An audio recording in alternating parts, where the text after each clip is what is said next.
Hi, thanks for joining us for the Family Plots, Gardening in the Mid-South. I'm Chris Cooper.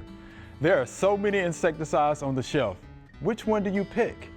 Today we're going to look at the most common ones. Also, it's fall and it's time for chrysanthemums. That's just ahead on the Family Plot, Gardening in the Mid-South.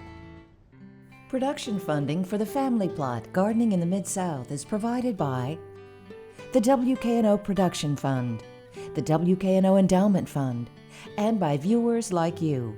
Thank you.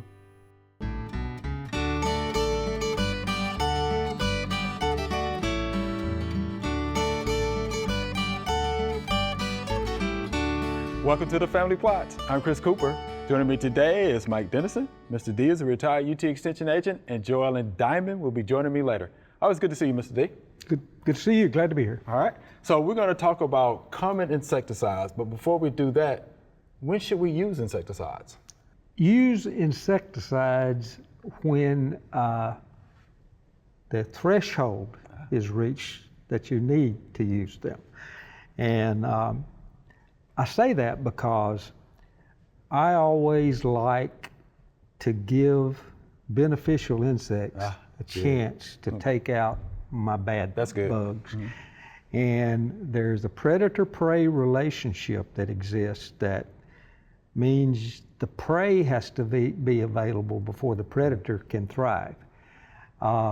With many insects, there are economic thresholds. With aesthetic plants, there are aesthetic thresholds. You know, how much damage can you live with? Yeah, that's what I was asking. Before you need to go in there with the big guns and take them out. So I would, and in many cases, I know on agricultural crops there are economic thresholds that exist, and the folks that go out and scout agricultural crops, they'll go out and they count insects. Pecans, you count insects, and when it reaches a point, it gets to a certain number, that triggers an insecticide application. So it's when the numbers get high enough that you really need to spray. That's good. Many times, most of the times, aphid numbers will get up to a high enough level that, of course, you got lace bugs and there are a lot of beneficial insects that feed on aphids, but they're also, they can reach a certain level where they get a disease and they die. They just die off. Okay. So that's when you apply an insecticide. So that's when you apply. So now let's talk about those common insecticides that we have out there. Common insecticides, and I like to go with as gentle a product as I can, the easiest on the environment as I can first. Okay. And that means the biologicals, but the most common biological insecticide is BT, Bacillus thuringiensis. It's been around a long time, Right. And it works mostly on caterpillars. It'll work on your tomato hornworm, tomato fruit worm, tobacco hornworm, cabbage loopers, a lot of your vegetable insects, bagworms that get on your ornamentals, army worms. It'll give you some control of army worms. That's right. But if it's a caterpillar, you know, most caterpillars are controlled by BT. There are some that are not. Another biological is clarified neem oil, and it does a pretty good job on aphids. Also will work on armyworms, but it also take out some beetles, scales, spider mites, and whiteflies. Okay. Now, if BT doesn't do the trick, two of the oldest and most common insecticides, carbaryl and malathion. Carbaryl is known for working on insects with chewing mouthparts, and it still does a pretty good job on a lot of the worms. Most of the worm caterpillars have chewing mouthparts.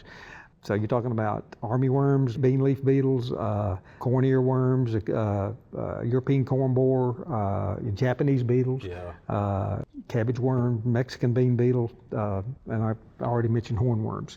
Malathion is known for working on insects that have piercing, sucking mouthparts. And so they do a better job on aphids, some of the immature scale insects, leaf bugs, plant bugs, maybe stink bugs, squash bugs, and those are tough, thrips, and even whiteflies and things like that. So those are some of your old standbys. Unfortunately, especially with carbaryl, there are some insects that have developed a resistance, somewhat of a resistance to some of those older ones. Little hotter products, Pyrethrum is a naturally occurring insecticide made from chrysanthemums. Right. And it is extremely hot, and it will take care of all of those insects that I mentioned that carbaryl will take care of. Starting, I guess, in the 80s, late 70s and 80s, a synthetic pyrethroid was developed, which is a synthetic pyrethrum. And these are bifenthrin, beta-cypermethrin, cyfluthrin, esfenvalerate, permethrin. You know, you see how it can be kind of confusing, but those are all synthetic pyrethroids. And they will control all of the insects that the pyrethrins control, but they have a little bit longer life in the environment. Okay. They'll last a little bit longer. Residual. And they're probably a little bit cheaper than this. They're probably easier to synthesize and cheaper to synthesize than the pyrethrins from the chrysanthemum. Okay. But they are very, very common and commonly recommended for spider control in your houses. Yeah. And a lot of the harder to kill insects like stink bugs, they will give you a little bit better control on stink bugs, squash bugs. Yeah. Right now, they're probably the most common insecticide. Also flying insect killers. Oh, okay. You know, the wasp killers and bee killers, they all have the synthetic pyrethroids on them.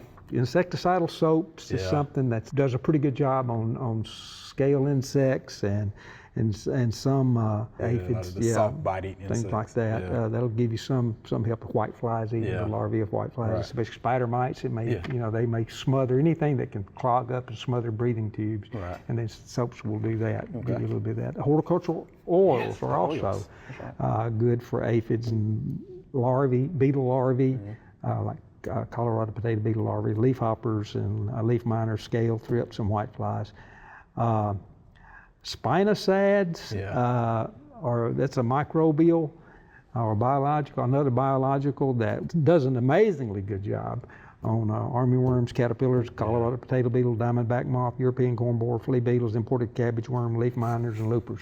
So that's another one that if you're organically minded. How do you know which one of those insecticides to use for your situation? Read the label. Read that label. That label is, a document that a lot of work has gone into. And then, if it's a caterpillar, if it's a worm, if it's a caterpillar, I'm going to throw Dipel at it first. Right. Dipel, that's a trade name, one trade name. The old trade name for Bacillus thuringiensis, BT. If it's got piercing, sucking mouth parts, if it's an aphid, sucking the juices out of my plants, I'm going to throw malathion at it. Right. I go at it at that angle. If it's a brown recluse spider, I'm going to do a little research, and I'm going to see which one of those synthetic pyrethroids is going to do the trick. Probably going to be bifenthrin there or something like that. Yeah. So identify your problem. That's key. And then do a little research, make sure it's on the label. Right. Just because it's on the label doesn't necessarily mean it is the best product. Right. Got it.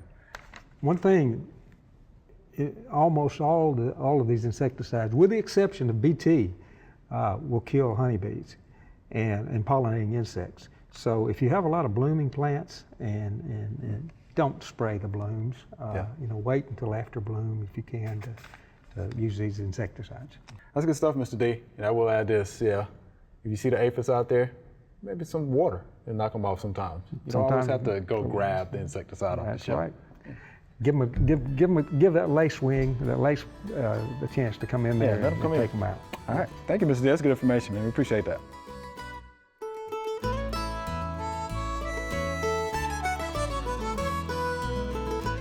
So we're 4 months into this experiment with mulch and fungicides on tomatoes, and we have our 3 plants here. This plant right here, we did not put any mulch down, and we did not apply any fungicide through the season so far. You can see that it has quite a bit of damage. There's quite a few branches that have dried up and shriveled up because of the fungus. So it was completely unprotected. Moving on here to this next plant, it had mulch but no fungicide, so that kind of prevents the fungus from splashing up off the dirt. And you can see that it has some fungal damage here, but not nearly as much as the first plant. And then moving on to the third plant here, this one was mulched and also had fungicide applied on a regular interval. And you can see that it is looking the most healthy of the three plants, and it has very little fungal damage. So I think at this point we can draw the conclusion that mulch and fungicide help with tomato blight. Let's talk about chrysanthemums, because that time is almost near, right? Yes. Okay. September, perfect time to get chrysanthemums. Now, they'll be showing up in all the stores Yes. and everywhere, all different colors. They have done an excellent job of creating all of these different colors for us to have beauty at our own house. Decorate for fall decorations, everything. And this is one thing you have to, if you see something in September blooming and it's beautiful and you want to bring it home, that's great. It'll last about 2 to 3 weeks depending on the weather. The cooler it is, the longer the blooms will last. Okay. But that was an early blooming mum.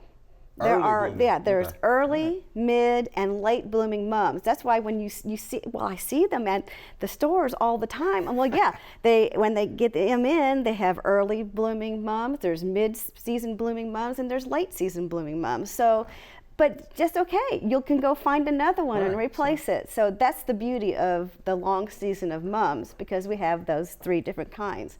Now, a lot of people ask, will the mums last? Will they last? Yes, That's going to be the because question. chrysanthemums are perennial, and they all came from perennial mums, but they've been hybridized so much, and the florist trade has really taken on mums, and there are a lot of florist mums in the trade. I mean, and you can get a flower arrangement from any place, and they've got mums in them. I've seen it. So those are grown for different reasons. And they were all perennial at one time, and they probably still are in certain places. Now, the garden mums you get at the store, they can be perennial, but they're usually zones, 2 to 9, somewhere in there. So those people can usually keep them if they have the right spot, and that's the problem, finding the right spot. Now, I have kept them before, and they'll stay for a few years, but then something will happen and some of them will go. A lot of people I know will have them, but they are usually in raised areas. They are well drained because they don't like to have wet roots at all. And that's kind of the trouble in the Mid-South area that we have, because it's so wet around here. In the winter, that time of the year, rainy season for us. So that's, the key is to keep them well drained in the wintertime, and then most likely they will come back. One thing to not do if you are going to try to make them perennial in your yard, please, when they die in the cool of the frosts that come, leave the foliage there, because that's going to protect the crown. And you're really supposed to leave the dead foliage, and sometimes in some places further north from here, they even suggest putting straw around the crown, in amongst the stems of the chrysanthemum for protection, or some mulch of some kind that's loose. And then in the spring, you can remove all of that, and then they should come back up again. And you should fertilize them in the spring. What would you use to fertilize? A complete fertilizer, any kind of complete fertilizer. You can do a long-lasting one or one that doesn't last long. Sometimes they'll fertilize them again in the end of June. Now, some people say, well, mine are starting to bloom. Yeah, what happens is they'll start to bloom maybe in July. Oh, really? Yeah, or August.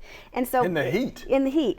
But if you don't prune them before that, if you go ahead and start letting them bloom, just go ahead and let them bloom. They may bloom again in the fall when it gets cooler. Okay. Because some of them are actually bred to bloom twice like that. So, you never know. But if you only want the nice fall flush of bloom, then you should cut them before the 4th of July. Cut them before? Yep, cut them back before the 4th of July. Okay. And then when they come back out, they'll have time, and then they'll bloom in the fall just once. Okay. But yeah, so they are perennial, but sometimes around here especially, it's kind of tricky to keep them. But well-drained soils is key. Okay. Fertilize. Okay. Fertilize in the spring, and sometimes again in July, end of July, and then get a nice flush of blooms in the fall. Okay. So how much are we cutting back? Just enough to cut off the top where the blooms are trying to form, just the tips. Just the tips, And you know, most of these are bred to be nice and bushy like they are, so you really don't have to do a whole lot. Mine just naturally grow bushy just like they were when I got them the year before. Right. So, but yeah, just tip off all of the blooms where the blooms would be, and that will cause them to stop and regrow again and then bloom later in the fall. Okay. Any pest problems we need to know about or fungal issues? Now, I've never seen fungal problems with them, but that doesn't mean they won't get some, but bugs sometimes do, you know, chew on the leaves, and a lot of times I've seen that it might actually be a caterpillar of some kind. Right. And so, you know, BT would help that, but you just look at them often. But chrysanthemums, you know, the chemical pyrethrin comes Right. from chrysanthemums, so really not a whole lot bothers them. Right, yeah, and of course Mr. D mentions that all the time. Right. Yeah, so they shouldn't have any major No, they problems really with don't have. insect pests. I've never had any on mine, so Okay. they're real good and they're easy to grow. Like I said, you take a chance. Buy the beautiful ones that you want in the fall. Try to save them. Put them in a nice, well-drained area. Mulch them up in the winter. See if they'll come back for you. And I guess full sun? They love full sun. That is, yeah. I'd say at least 4 to 6 hours of sun a day Okay. would be good for them, because I have them on one side of the house and my mother has them on one side of the house, and it doesn't get sun all day long, but part of the day. I actually have another question for you. So when Sure. you're out, you know, picking mums, you know, for your home, do you look for the ones that have all of the blooms on them? That are open or closed or what? That's a good point. Yes. No, I like to buy them with lots of buds on them. Okay. I want to be able to see the color. Like some of them are breaking and some of them are you know, blooming, so I know what it's going to look like. Right. But I like to buy lots of buds because I know it'll last in the landscape a lot longer. Okay. Yeah, I've often wondered that because, of course, when you see them, you know, out at the big box stores, some other place, yeah, they're full of blooms and some are not, just have little buds on them. So, Yeah, so so- you get the early ones, Mr. D. There's some more coming behind that one. There Right in is. the middle. There's Then There's there's some a more lot. coming behind that one. That's right. Got you. Because they are beautiful. You know, Gorgeous. especially during the fall, you can decorate with them. I actually, you know, try to have some out, you know, in the yard. So that I do like them. But I didn't know every about the year. early, middle, and the late. That was new to me. So I hope the Yeah. folks got that. Yes. Okay. Well, thank you, Joellen. That was good. Appreciate that. All right.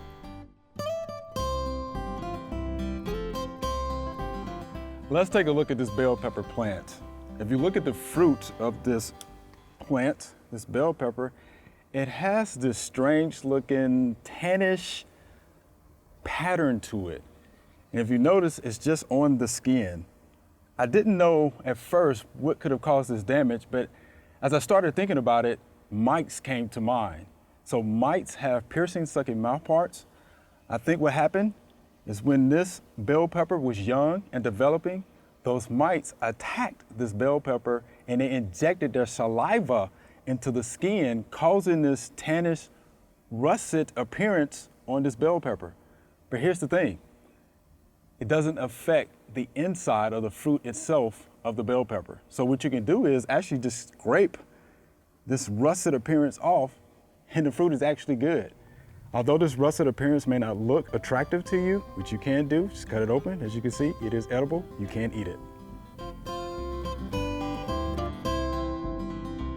All right, Mr. D, here's our Q&A segment. You ready? Yes, sir. These are some great questions. Yes, sir. Here's our first viewer email. Good question, right? Why is there a maximum number of applications that can be made per year with an insecticide? And this is Michael from Lake Jackson, Texas. He also wants to know how he can keep his fruits protected over the 100 days it takes to ripen with only a maximum of 4 applications. How about that? Specific, right? He can't. He can't. He probably can't. Yeah.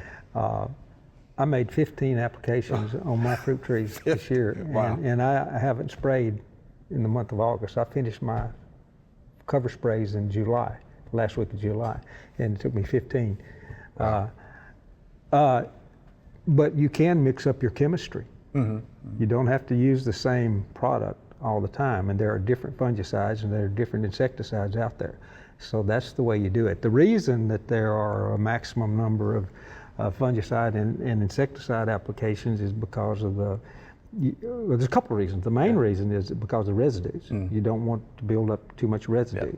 With herbicides, you can actually build up residue in the ground, and you may actually create problems next year on what you plant. That's good. But with the insecticides and fungicides, mainly residues, also resistance issues. If you That's the first thing I thought about. If you use the same thing over and over again, you are creating resistance to both insects and diseases. Yeah. So just mix it up. There's several different products out there that will control the same diseases and insects, and just kind of mix it up. Mix it up so that you don't get in trouble. Yeah. You know. Yeah. Do some research. Yeah. Look at those modes of actions. That's right. Mix it up. That's right. Get All you. right. Thank you for that question. It's a good question. No, Really it is a good Michael. question. Appreciate that question. Here's our next via email. My grapevine seems to have black rot. What should I do? Can it be saved? And this is Zoltan from Moorhead, Kentucky. So the old black rot, which is a devastating disease of grapevine. I learned that from you. It is devastating, and it has a really, really pretty copper-colored spot on the leaf. Yes, it does. But it really makes that grape look, it shrivels up black and dies. Yeah. But yeah, you can control it. You can. There are a couple of fungicides. You need to put it on the spray program. Yeah. Mancozeb is one, and then myclobutanil, which is Immunox. Yeah. I don't know that it has another trade name. Those two products, you can alternate those and use them up until the maximum number of applications per year. But they will control black rot. How early would you spray? I would start spraying at bloom. Bloom. Yeah, Okay. yeah, early, bud break, and go with your first application. At that time, yeah. Usually we have, a wet spring. You're gonna have problems with black rot for the most part. Yep. I think it's tough. Yeah, practice good sanitation too. Yeah, practice That's good right. sanitation. That's and right. there may be some resistant cultivars out there. I'll research that as well. Look for that. Yeah. If you can have. Okay. Appreciate that question, Zoltan. All right, here's our next via email. I have many spots on my peach leaves. What is it and how do I take care of it? And this is Jay from New Market, Maryland. So what do you think about the spots on those peach leaves? And thank you for the picture. It's a good picture. Yeah, looking at that, Entomosporium leaf spot is what I think it is. Entomosporium leaf spot, which is a common leaf spot disease, which gets on ornamentals, it gets on Photinia. Yeah, it does. It gets on a lot of plants, and it can be controlled with fungicides. I don't think copper is probably the best one. Right, because he's tried the copper fungicide. Yeah. It's not getting better. The trees are 2 years old. Should he get rid of them, you think, or just start over? No. I think if he goes with chlorothalonil, Immunox, propiconazole, tebuconazole, those are all fungicides that are recommended to control Entomosporium. They'll control that leaf spot disease. And if they're only 2 years old, they're not just 2 years fruiting. So they're not fruiting. Yeah, and I would definitely practice good sanitation if those leaves are on the ground. Yeah, but he's eventually going to have to go with if they're peaches, he's going to have to go with a cover spray. Peaches. Yeah. And it won't be copper. It'll be, and whatever cover spray he goes with, it's going to take care of pretty much all of the leaf spot diseases. And if he wants fruit, he's going to have to go with that cover spray, and that'll take care of that. They'll take care of it. Yeah, you used to always say, peaches, plums, and nectarines, huh? You got to spray, either spray or buy them from the local market. Or buy them from the local market. That's right. All right, Jay, appreciate that question in the picture. Thank you much. Here's our next via email. What kind of tree is this? It produces hard green berries, but no flowers that I see. It also sends out suckers everywhere. And this is Jesse from West Tennessee. What can I do to control the suckers? Is an additional question. So what kind of tree do you think that is? Black tupelo. Okay. Black gum is another gum. common name. Sour gum is a common name for it. But look at you. It's a tupelo. Very common. Beautiful bark. In our area. She's from West Tennessee. West Tennessee. And that's where we are here today, and very, very common in this area. Controlling the suckers is different. That's going to be now, tough. Yeah. If herbicides are like fungicides, and there are contact herbicides and there are systemic herbicides. You don't want to spray a systemic herbicide on a sucker, a true sucker, unless you want to kill the whole plant. You take a chance of killing the whole plant. The There are very few contact herbicides that are labeled for home use that I know of. If this is not in a home situation, it's a farm situation, you can spray it with gramoxone or glufosinate. Those kind of are contact herbicides. Glyphosate is a systemic, and that's Roundup and the generics. And if these suckers are coming up from seeds, those little berries that fell down on the ground, then you can use a systemic and take them out. But otherwise, mechanical, weed eater with a blade. If they're too tough for the weed eater trying to take them out, or pruning shears and things like that. Mechanical removal is. And you probably have to do a lot of that. Probably a lot of it. You have to do a lot of that. But I got a blade on my weed eater. I can cover some ground. I can cover some ground, and you don't have to do it every week. Maybe once a month. Even. If it's just one tree, it shouldn't be that big an issue to mechanically move them. Right. Yeah, I would definitely suggest that than using a herbicide. For sure. Get a blade on a weed eater, and that'll do the trick. All right, Jesse, thank you for the picture and the questions. Blade will do the trick, right? That's right. All right. Thank you, Mr. Deal. It was fun. Fun as always. Good deal. Appreciate that. All right. Remember, we love to hear from you. Send us an email or letter. The email address is questions@familyplotgarden.com. And the mailing address is Family Plot, 7151 Cherry Farms Road, Cordova, Tennessee, 38016.